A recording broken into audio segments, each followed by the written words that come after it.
Folks, thanks so much for joining us. If you're here in this room, you're going to hear all about fraud and AML. Super excited about this panel of esteemed fraud fighters and AML fighters. So let's get started. Welcome again today to our panel discussion on the critical issue of combating identity fraud and money laundering in the digital age. As technology evolves, so do the tactics employed by criminals, posing significant challenges to safeguarding our financial systems and personal identities. Yet, these same advancements offer us the powerful tools to counter these threats. I'm Anne-Marie Kelly.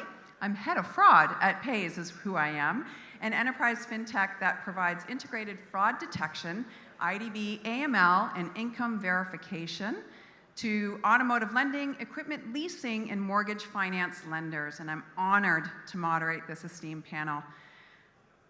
First, at the end here, in the wonderful pink, is Cheryl Woodburn, the country manager of Provenir Canada. Provenir is a global leader in AI-driven, data-powered risk decision software. Cheryl brings a wealth of experience in advanced technologies to enhance security decision-making processes for financial institutions. Thank you, Cheryl. Next, we have Nez, the CEO of Vancity Community Investment Bank, and I'll have you know, the Chief Risk Officer at the parent company, Vancity. You're sort of busy, eh? Yeah. Nez is accountable for managing all facets of risk for the organization. And finally, we have Jennifer Arnold here, the CEO and co-founder of Minerva, an award-winning AI-driven anti-money laundering and compliance platform. So, welcome, everyone. Today, we're going to focus the discussion on 3 themes. And so at the end of all of this, I want you to hold us accountable to these themes. And if we didn't hit on what you're looking for, please grab us after the session. We're here all day. The first theme is the impact of macroeconomics on fraud threats and compliance expectations for AML. We'll explore how global economic trends influence fraud risks and the evolving expectations for anti-money laundering compliance. Secondly, the technological advances in alternative data. And for those of you who were in the last session with Treefort, we're going to talk a little bit about AI and a little bit about the technology. And then finally, we're going to be talking about the next frontier for mitigating money laundering and fraud risks. So let's get started. All right, in preparation for this, I read a study that was put out by one of the credit bureaus and basically said that roughly 3/4 of all fraudulent or accounts that are reported fraudulent are due to identity theft. 3/4. And this is why we're here, ladies. So, Nez, I'm going to start with you. How does macroeconomic instability impact the prevalence and the sophistication of identity fraud schemes? Yeah, thanks, Anne-Marie. Great starter to this conversation. So as someone who's seeing what's happening on the ground at Vancity, we have 550,000 consumers who bank with us primarily out of British Columbia. It is absolutely true that the instability, the changing macroeconomic environment we're operating in has resulted in an increased degree of fraud, particularly mortgage fraud. We see that, documentation, the fake documentation, and account takeover, and especially toward older consumers, older scams, romance scams, etc., that we see. When you look at what has happened as a result of the fast rate hikes in the last 18 months, it has increased the average mortgage payment of an individual by close to $2,000. That's just the average. And when you look at Vancouver, given the real estate market we're in, it's a lot higher. So it does create some instability. People who would normally not go into these venues of, faking documentation, trying to get the next loan, or even account takeover, they actually do. And so it has definitely had an impact for us. Amazing. Jen, in the context of macroeconomic shifts, how do regulatory compliance strategies need to evolve? Yikes. I think the short answer is go faster. I think one of the challenges that AML has always had, and it really impacts our ability to be effective in the work that we're doing, is the speed at which that work gets done. AML is an after-the-fact process, which from my particular point of view is kind of useless when we think about what is the purpose of that work. It's not just our regulatory homework, but we're actually supposed to be protecting our financial systems. So when I look at fraud models, for example, that operate in real time, there's a tangible amazing benefit to be able to blend AML and fraud at the front of the process, getting to understand your customer quickly, consuming data like OSINT and adverse media to better identify them, risk rate them, understand the risk that's walking in your door, and do it in real time. So we're going to get spicy already. So you said real time. Real time. And compliance, anti-money laundering, Sarah Paquette, which you didn't say, but let's talk about that for a minute, Cheryl, before I get to you. Sarah Paquette in April, who is the CEO of and the director of FinTrack, had said that on their roadmap they're looking to have real-time compliance strategies for reporting entities. What do you think about that? I think it is an important and aspirational goal. It is a journey to real time, absolutely, but it is the right mindset in terms of us being able to deliver on the promise of what AML controls are supposed to do. And that real time is about real-time information back to the FI about the quality of the data, the information that they're providing. Is it going anywhere or is it getting used? What's the feedback loop? Because that's kind of like a dead thing right now where we learn nothing after a submission. And I think the real time is understanding how are you performing as a FI against yourself, year over year, month over month, quarter over quarter, as well as your peer institutions who have a similar makeup of products, services, offerings, et cetera. Amazing. Cheryl, from a decisioning platform perspective, let's talk about the macroeconomic and the indicators or the trends that are significantly influencing the algorithms or some of the fraud rules that are being used by platform providers. Thanks, Anne-Marie. Good morning, everyone. I know we're between you and lunch, so we'll try and keep you interested and, like Anne-Marie said, a little spicy. So, the reality is, Nez talked about, increases in people's payments. That's a 30 to 70% increase. And that's just at the beginning stages right now. November is when we're going to see the first tranche, and through 2025 and 2026, when we're going to see people really significantly hurt. So what does that mean? A rise in first-party fraud, for sure. We're also going to see people go from hero to zero very, very quickly. And you need to be ahead of that. You need to be looking at your portfolio now, stress testing, taking a look at it, saying, where do I need to focus in? Where are the people that are already on the edge that are going to tip right over that cliff when a payment really starts to hit them? So, it's not enough to just kind of continue and look at things and say, it's going to continue on, my models will perform the way they've always performed. You need to be ahead of this. You need to be looking at it. So first-party fraud is certainly going to become more prevalent. People are going to stretch the truth, as I like to call it. If you talk to most consumers, they don't believe that committing first-party fraud is actually fraud. They're just doing what they need to do to be able to stay in their homes and afford their lifestyle that they have. So you're definitely going to see an increase in first-party fraud, and again, getting ahead of that is going to be critical.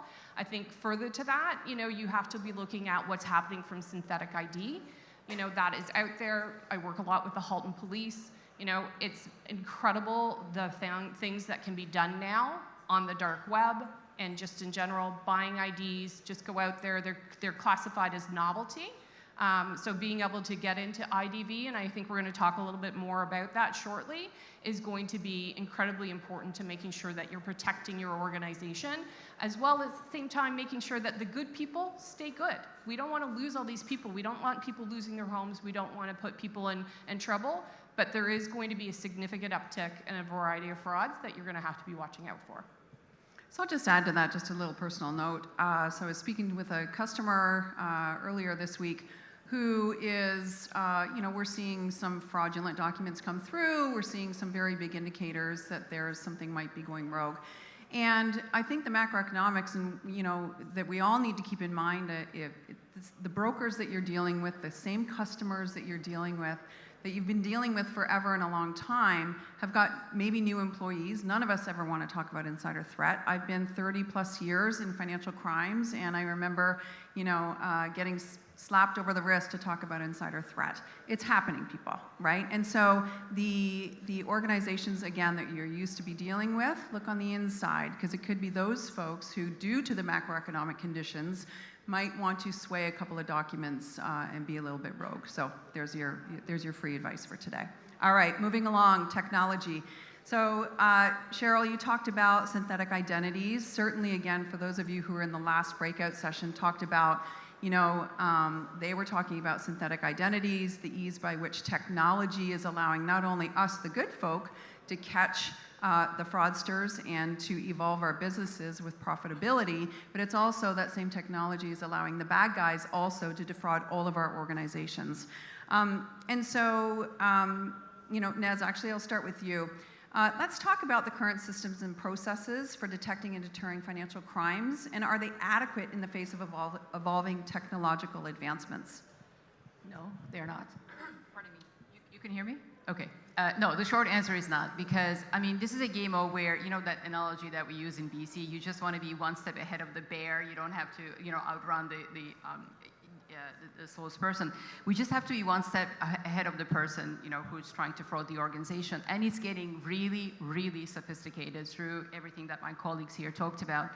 So I don't think it's a stretch of imagination that we're going to hit a time when we're going to have to collect all kinds of biometrics from our consumers, from voice recognition to fingerprint to retina to a few other things. We're not there yet. We as an institution are not there yet. I don't think as a country we're there yet.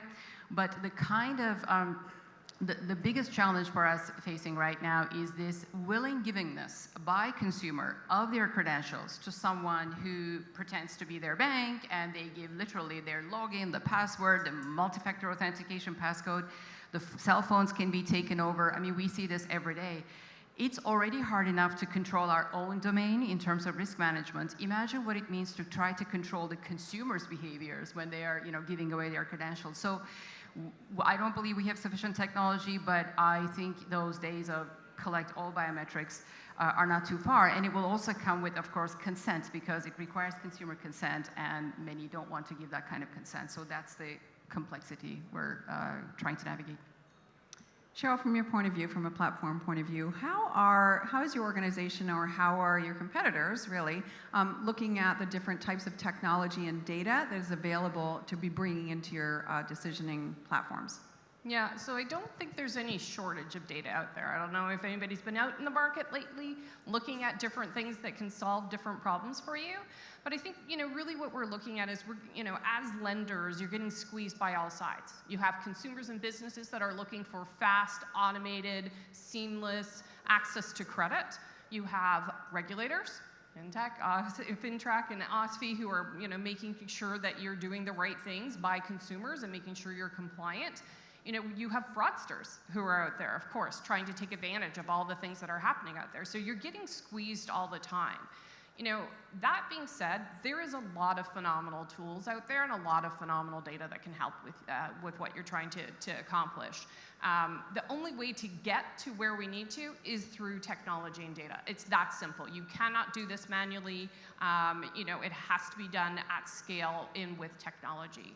So it's really looking for platforms that ease that integration, making sure that you can get access to the right data at the right time to do the things you want to do, whether that's IDV, whether that's PEPs and sanctions lists, whether that is traditional credit bureau information, that could be social media information, it could be telco information. There's a lot of data out there that can give you a lot of interesting signals and what's actually happening in your portfolio. So my best advice is make sure you're having the conversations, make sure you understand your use case. What is it you're really struggling with? Where is it that you really need help? Pick a use case, start going in on that, and then from there you can continue to expand. But there's a lot of great stuff out there now, and it's going to continue to evolve. I agree, biometrics, there's some already. There's more coming, behavioral stuff, lots of things to talk about there. Can I jump in there for a sec? So I always get stuck on the question, or on that word adequate or sufficient or enough. Are we doing enough? Enough isn't the actual problem. It's the thing that we're doing in and of itself that is wrong-headed. Enough implies that if we can continue to do what we're doing and just do more of it, that somehow it will change the complexion of financial crime, and that is not the case. In order to really move the needle on the work that we're trying to do, we need to be able to look at accurate, relevant data in real time. We need to be able to do that analysis in real time. And then we need to be able to share that information where legally appropriate such that we can take action in a meaningful way. The processes as they are set up today are non-communicative by their very nature for a whole ton of really good reasons, and it's time to rethink that. The model that we have is broken. Their fraudster today is my money launderer tomorrow. They are on a spectrum. They come in your door one way, and then they start to transact in another and lead to a whole host of problems. So it is so much more than devising new controls. It is better use of better data more quickly all of the time. Well said. Let's talk about technology specific to anti-money laundering and compliance and the obligations that banks, that lenders, financial institutions, and others who need to adhere to the FinTrack Act, the Proceeds of Crime Act, is how can they, what are some tools? What are some, what would you say to the audience if they're just starting out or if they've got legacy controls? We all know, what the requirements are from FinTrack for KYC and KYB, but let's talk about the technology behind that and some of the, some of the good things and the ugly things about it. Yeah, let's talk about the process design and the tooling of what exists in our FIs and REs today. Most of it is 30 plus years old. Things have changed quite a bit in the last 30 years. Providing your analyst or investigator with a keyword and name matching platform that generates 70 false positives for them to sift their way through is not helpful. And there are real alternatives that exist today that will provide you more accurate alerts and a better view of your customer from the day you meet them to the day they exit your business. So start doing that exploratory work. The time that it takes to do an investigation, who's done an investigation? Who's sat down with an investigator or been an investigator? Raise your hand. Yeah, okay, so for you people, I say to this, did you think that copy and paste was an investigation tool? Because I don't. Is Google an investigation tool? Not really. Is copy and paste of your results from, Lexis, TR, RDC, Dow, into a document, Google, copy and paste, then read all of that information and try to divine what the possible risk is associated with the customer. That's a day gone, and those are crappy, inconsistent results that you only really find out about when the regulator shows up and says, give me 300 cases in this 3-year period, and you can't defend the decisions that were made from one day to the next because every investigator's understanding of risk is slightly different, and the tooling doesn't support them making good, consistent decisions on behalf of the organization day in and day out. There are lots of platforms available, Minerva being one of them, that helps elucidate what is the actual risk, what is my next best step in my process. We don't need to do the work the way we're doing the work today. It's a choice. So I think that it's important, for everyone to take away from that, from the technology standpoint, is that, again, you heard in the last session that, 10, 15 years ago, even 20 years ago, it was okay to go with one piece of technology, right? We all still have to go through that dreadful KBA, the questions and answers. It's still being used, and in some forms, it's still quite effective. But we have moved, us as consumers, therefore businesses have moved, therefore criminals have moved forward using technology. So multi-stack technology becomes critically important.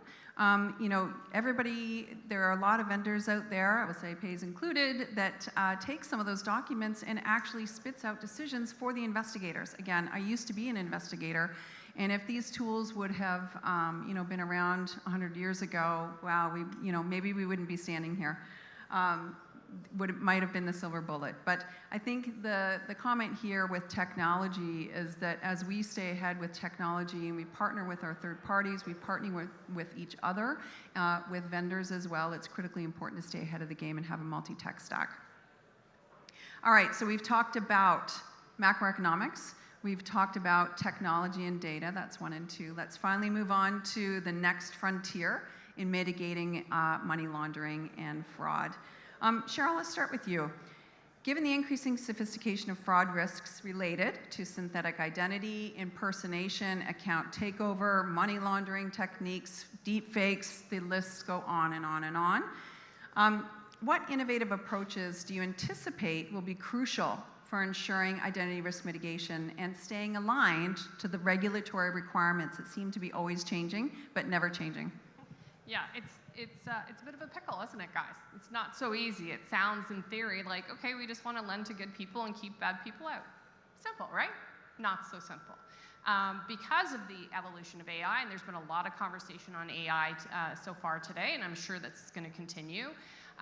It's incredible what can be done, and you would swear that was Anne-Marie Kelly at the other end of the line or in the picture or whatever. So I think, there was, some touch on real-time stuff. Access to real-time is incredibly important. Making sure that you're actually going to the source of that information. So if you want to verify somebody's ID, it's not enough to just kind of even do a biometric, because with deepfake videos, again, they look incredibly real. You have to go and bounce against that government database. Is this the person that government ID was actually issued to, the person who's applying for information? Taking a look at things like telco data, where you can understand, not only is that device in the country that's being applied to, but how are people behaving? How is the phone lying down? Is the phone propped up? Is it sitting in a call center? Do they have 0 contacts in that phone? Social media information. Do they have a social media presence? And if so, how deep is it? Did they all get created yesterday, or did they have TikTok for 2 years, LinkedIn for 10, and I like to say for the old people in the room, Facebook for 20 or so. Anyways, it's really making sure that you're assessing the source of data and getting a broader breadth of data. Gone are the days that credit bureau is enough. Credit bureaus are fantastic. I used to work at one. I see some of my former colleagues in the room here. But it's a point in time of information, historically looking back at somebody's creditworthiness, and no guarantee that the person who might have taken over that credit file as an account takeover isn't somebody who has taken over that credit file. So it's incredibly important to make sure that you're accessing data in real time and a breadth of data in order to make sure that you're protecting yourself against all these threats that are continuing to evolve and continuing to grow. Nez, for you, what do you want everybody here to take away from on what's coming in the next frontier, and giving our friends that are listening to us that nugget to go back to their offices to start talking about? Yeah, I mean, this will go parallel to what Evan was saying in the prior session. You can always start small with some AI sprinkled into your functions. So everything we heard from Jennifer is true. Tuning is so important, and it's really difficult to do all of that manually. But what we're doing right now at Vancity is start with Copilot function for Microsoft to do part of the investigative work for AML investigators and fraud investigators. So this copy, paste, search, etc. becomes a bit faster. And the productivity is quite visible. So it doesn't have to be super glamorous. You can start small on moving forward. Love that. Jen?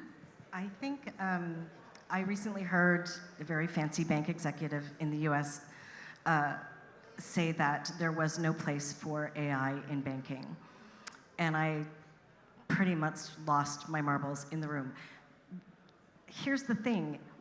It's okay to say we're going to crawl, walk, run with technology. That is the right approach, but we've been crawling with AI for 10 years. There are simple, elegant use cases that you can put to work in your organization today. The robots are not coming to get us. We're not talking about independent decisioning. There are real valuable tools that could reduce the cost of your compliance program, give you a productivity lift like you have never experienced before, and they are explainable, understandable, knowable. You should be checking those out. So I think we're at time, and we are between you and everyone else eating. So thank you so much, ladies. It was an absolute pleasure to share the stage with you.